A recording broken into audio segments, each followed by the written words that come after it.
I don't know what the title of this video is just yet, but I can say that we're not exaggerating. The game that Xbox just Shadowdropped as part of their developer direct, it's incredible. And in more than one way. It's an incredible game by an incredible small team of developers. Essentially, I think redefining what AA development actually means in a way that is perfect. I lay in bed thinking about it after playing it for about an hour or so last night, and I came to the conclusion that Xbox might, through how they're operating Game Pass, through how they're letting their developers make decisions, obviously they haven't done everything perfect, but there's something about this that I think has the potential to revive an entire era of video games, an entire, not literal genre, but an entire modality of video games that I didn't dare hope to think would ever come back. HiFi Rush is a game by Tango Gameworks, directed by John Johannes of, I believe, The Evil Within 1's DLC and The Evil Within 2, and it is the least modern game you could think of.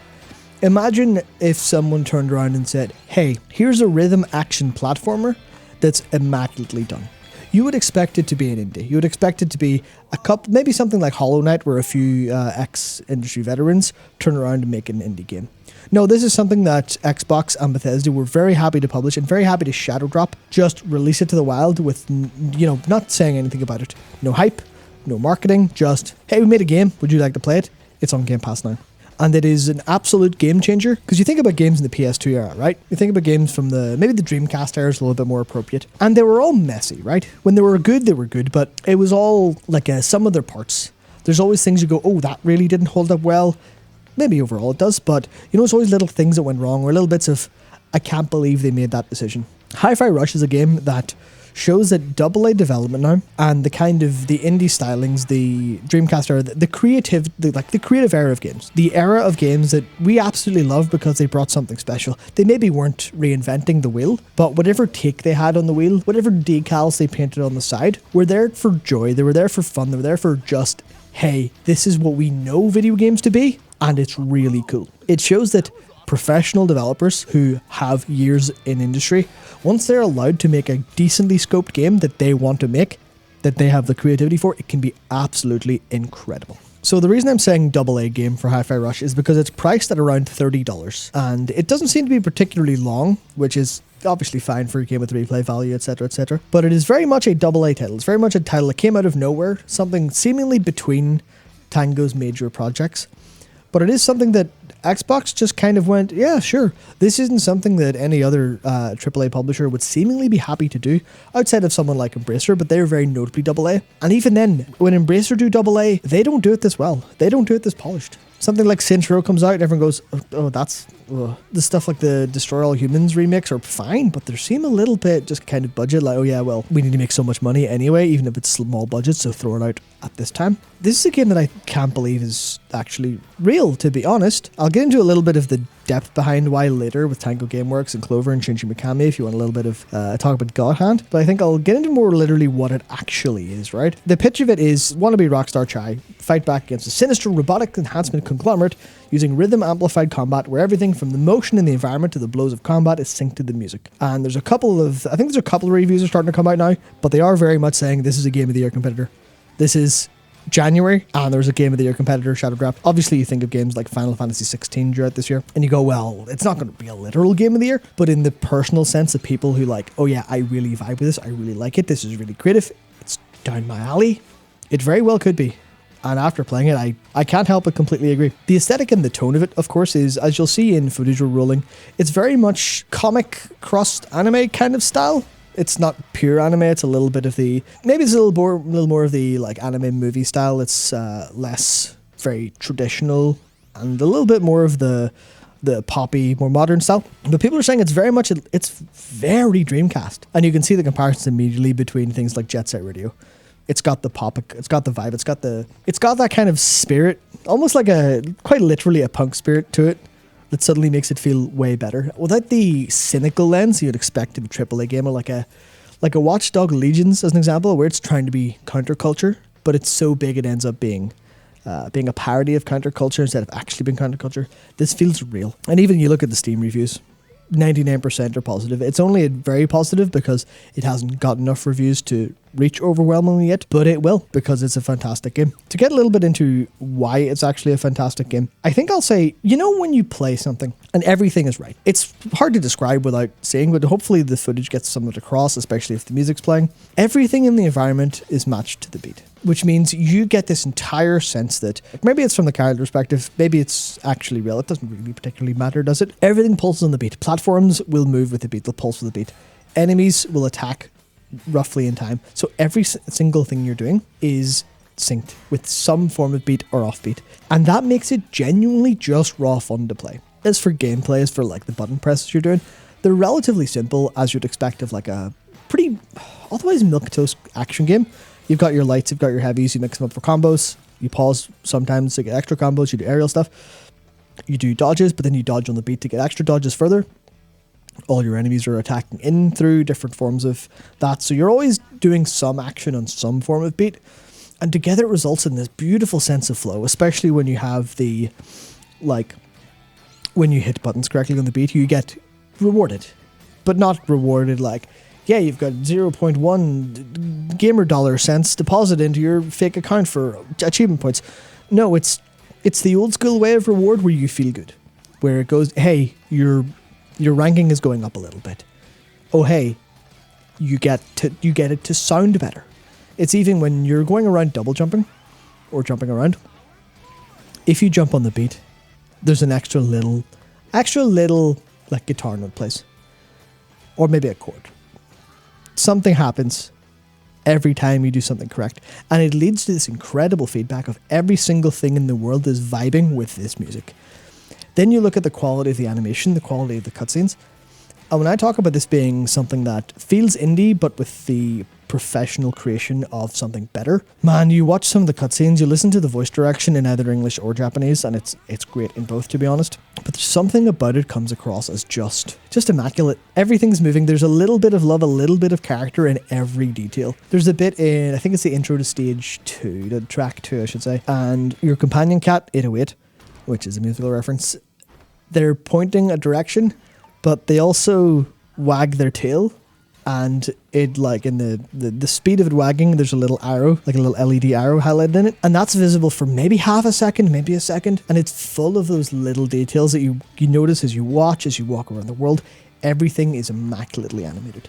The character expressions, the humor, everything is on point, even though the humor might not be to your taste. It's very PG anime slapstick kind of stuff, which might not be to everyone's flavor if you want something a little bit more serious. But it is and it's not even just immaculate in terms of actual gameplay, because it has things like the accessibility and the approachability, where you might not like rhythm games, right? That's fine, not everyone can like the same thing. Some people are a bit rhythmically challenged when it comes to pressing buttons. So they have basically an assist that will visually show you in the middle of the screen, like almost like a metronome, the beat to hit, so you can be guided that way. And the director actually responded when talking about that, saying the core aspect of the game was accessibility, feeling good, so maybe you don't have the understanding or the background. Without even using UI, you'll feel like you're in control. It's almost, if you've ever played DMC 4 or 5, and you'll know the red queen, Nero's sword, whenever you rev that, shortly after attack, you get a full X-heat bar, I can't remember what it's called, but it's the idea of you rhythmically tap, you use rhythm. And I think rhythm in video games and action games is very underutilized, and this does it absolutely perfectly. Combat is, it's an absolute joy. Hopefully, getting to watch some of what's going on really puts it across. To kind of talk a little bit less about the game and a little bit more about what I think this means from Xbox perspective, from Bethesda's perspective as well, and for, I think, not the industry as a whole to be a little bit too, I guess, aggrandizing about it. But to explain, I guess, my emotional reaction is that I can't believe this game just dropped on a random Wednesday. Obviously, it wasn't random. It was a developer direct came out. They showed that off. It's very, very intentional thing. The same way when EA Shadowdropped Apex Legends, it was intentional. No one had even heard of it until I think like a couple of hours before the name got leaked, and that was more or less anyone ever heard of it. So Xbox dropped a completely random game on Wednesday, and because of how Game Pass works, people could just go play it without it necessarily being free to play. Because this is a pretty dangerous thing if you're just going, here's a $30 game, go buy it now, no hype, no marketing, etc. But Game Pass is the pseudo free to play. Obviously, it's not literally free to play, but it's a pseudo free to play that lets people who are on Game Pass, like me, like a lot of the people who played it immediately, to give it a try and immediately have that reaction of, this is it, Xbox have released a good game. They haven't released one in years. but they finally went and done it. Somehow Bethesda made a rhythm action platformer. Obviously, Tango Gameworks made it, but Bethesda allowed it to happen, and they've dropped it, and now it's a massive PR win for them to release an exceptional AA game, something that no one else in the industry is doing, because most other AA games end up becoming AAA games accidentally and feeling like low-budget AAA. Let me know if you follow along. I can get the nomenclature can be a little bit complicated, but I think you'll know the vibe, right? Where games try to be more than they are, whereas this is perfectly scoped in a way that you can tell everyone on the dev team went, what are you making? And the director or whoever came up with the idea went, what about a rhythm action platformer? It's very cartoony. It's very punk. We're destroying, like a robot thing. It's a little bit God Hand in a sense. We've got, the characters are called Chai and Peppermint, named after tea. And everyone in the dev team went, it's coming together in my head immediately. Let's go make it. In that sense of the game is just, it's good. But I think one thing to say about the Shadowdropped is very interesting that Jez Corden pointed out, and it's that HiFi Rush is a pretty risky game to make, because if you announce that, everyone goes, what's this? I don't care. Blah, never mind. People get a lot of time to think about it and find reasons they don't like it. This is something that we'll talk about when we talk about Forspoken later, which I've been playing Forspoken in order to have a decent opinion on it, and also it's a lot better than I think I expected, and I think some people let on. But it's a game that was almost killed by marketing and killed by the amount of time people had to think of reasons they don't like it. This is the exact opposite. And the same thing happened with Apex Legends, where no one had time to say, I don't like Battle Royales. Or, this isn't Titanfall, I wanted Titanfall. They just dropped the game and people went, it's out, I guess. I should put my money where my mouth is and play it. Or put my no money, because it's free to play in that case. And then people don't have time to build up a massive steam train of, this game is awful. They just go, oh, this game's good. Oh, yes, I understand now. I think this is like the perfect shot that Xbox have managed to take with Tango. It is absolutely beautiful. So I think that overall, I would recommend you definitely go and play it if you've got Game Pass. If you don't have Game Pass and you've got the £1 to join for a month or $1 to join for a month deal, I would seriously recommend, because if you liked any platformer or any action game, if you like action games in general, but anything from that Dreamcast era, anything from that PS2 era, if you want to play a game that can remind you that creativity from game developers doesn't have to be reinventing the wheel, and it doesn't have to be in a brand new masterpiece that will dominate all gaming conversation, in the way that indies just have to be a really damn good game with a heart to it, with a sense that people worked on it and people loved putting their time into it. This is a game I would highly recommend, because everything about it is masterfully crafted. There's clearly only one goal in mind, and that's for you to have fun playing the game. Maybe you won't vibe with the humor or whatever, it's very specific, but it's a game that's designed with fun in mind, from a AAA publisher, from a AAA developer, who more or less took a break between large projects to put some of their team on something. And it was more or less on a little bit of a hunch, on a little bit of just this seems like it might be fun idea from them. They actually talked of this game in March of 2022 last year, just not very specifically. The Shinji Mikami, the ex-Clover, the head of Tango, he spoke to Famitsu, and then that was translated by VGC. And he said, of course, it's nice to have fans think of us as a studio with a reputation for developing survival horror, but we want to make a wider variety of games. We'll release more games in the future, starting with Ghostwire Tokyo. And obviously Ghostwire Tokyo has a bit high budget, a bit large, and it didn't quite knock anyone's socks off when it released. I'll say after playing HiFi Rush, I'm a lot more interested in trying it, because if it's in any capacity the same developers, I have so much more respect for them now. He mentioned John Johannes, who's the director for HiFi Rush, and he said, John, who directed the DLC for The Evil Within, The Evil Within 2, which, by the way, I'm not familiar with Evil Within games, but I know that the DLCs for those were widely lauded. People absolutely loved them, which means whatever they've got with Johannes and his ability to direct and the team's ability to support his vision, they've got something really good. But Mikami was saying, it's a new title, it's the complete opposite of horror, it's a really good game, so keep your eyes peeled. This is, I think, interesting because it's about training up developers, and this is something where I recorded it a while ago, but it hasn't gone live yet. There's a video talking about the credit situation in video games and how a lot of developers aren't credited for a variety of reasons, and most of them really petty or stupid or downright evil, let's say. But one of the important things for video games is for developers to get good at what they do. You don't just kick yourself into the industry and go, I'm a brilliant, almighty genius, let's go. People look at specific examples like Hideo Kojima, right? He obviously has had a lot of games behind him, and his first games that actually hit the major spotlight were fantastic. Metal Gear Solid, Metal Gear Solid 2, and Metal Gear Solid 3. They are immaculate games. They're so innovative. They're so creative. They're beautiful. But it actually cut his teeth years before on the MSX Metal Gears and on Police Knots. And I was watching a friend play the original Metal Gear from 1987 a while ago. And you can see him trying stuff. And you can see him learning what didn't work. You can see a lot of ideas that made it to Metal Gear Solid 2, even to Death Stranding. You can see those in there. And the reason that those got good was because of the grind.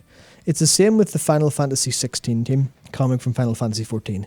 They were able to grind stuff out. They were able to get really damn good at what they do, become consummate professionals with lots of experience, and then bring that to bear on a new title. And I think this is where this is the most important, because with Xbox Game Pass existing, Shinji Mikami is able to say that, you know, commercial considerations have meant that we've had to develop in large teams. Of course, you see that across the industry, massive teams, massive games. But then he said, thanks to the emergence of game subscription services over the past few years, we feel that it is now possible to make games on a smaller scale. It is possible to gain experience in a small team and then get involved in a big project. This way, we can make even better games and projects can proceed more smoothly. And the proof is in HiFi Rush. This is a world where, thanks to Game Pass, we'll see if the economics of Game Pass ultimately bear out in the long-term future, but in the short and medium term, this is incredible news for game developers, because the team who worked on this obviously are brilliant. They're obviously fantastic. And if they're able to hone those skills on this action platformer, and when I say hone skills, I don't mean just like being able to like program really well or being, you know, good at drawing quick or whatever technical artistry, whatever forms of things you want to get in there. But it's practicing the core tenets of game design as well. Everything about animation, everything about the cutscenes flowing is utterly gorgeous. The way the whole game comes together via being a cohesive and coherent group of things put together. Whenever they sat and talked about what was going to be where, the team clearly communicated their vision to each other really well.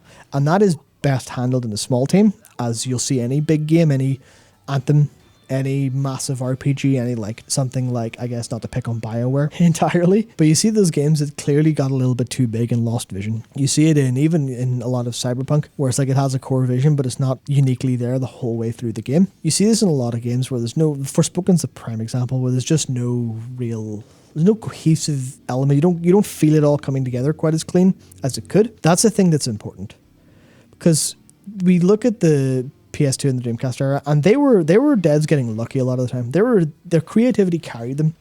But we're now in an era where if these are financially viable and these are good training grounds for teams, then we will likely see a resurgence of what I consider the reason games should exist in the first place. And don't get me wrong, I love God of War. I quite like Forspoken a lot. I like Horizon. I like those big games. But the reason I love video games is because of these things, because of these ones. Because these ones that are scoped well, that are creative, that are, hey, we've got a vibe, and we want you to live that vibe. We want you to experience that vibe as best as you can. And that's why I think, basically, I love Xbox now. That's the only way I can describe it. HiFi Rush is such an exceptionally developed game, such an exceptionally marketed game, because he just dropped it there, and it's perfectly budgeted, it's perfectly priced. It's a masterpiece that I didn't expect, that no one expected Xbox to make, and they just did it. And if this is indicative of what the future of video games is going to be, I'm going to start to hold out hope again in a way that I didn't even know was possible. And that's something I came to lying thinking about last night. I even started to feel a little bit emotional about it, going, is the era of video games that I loved, that I thought was dead, that I had to hold out hope that indies would revive, is it actually being revived properly? Slowly, maybe. Maybe this is an outlier. But I think time will tell. Very happy, and I highly recommend you go play HiFi Rush, because it is an exceptional bit of work. Thank you for watching. I hope you enjoyed this ultimately ramble about a good thing that happened in video games. The good thing that happened from Xbox, which, you know, in comparison to how often we have to talk about Halo Infinite here, it's good news. And it's good to talk about good news for a change. So thank you very much for watching, and we'll see you next time.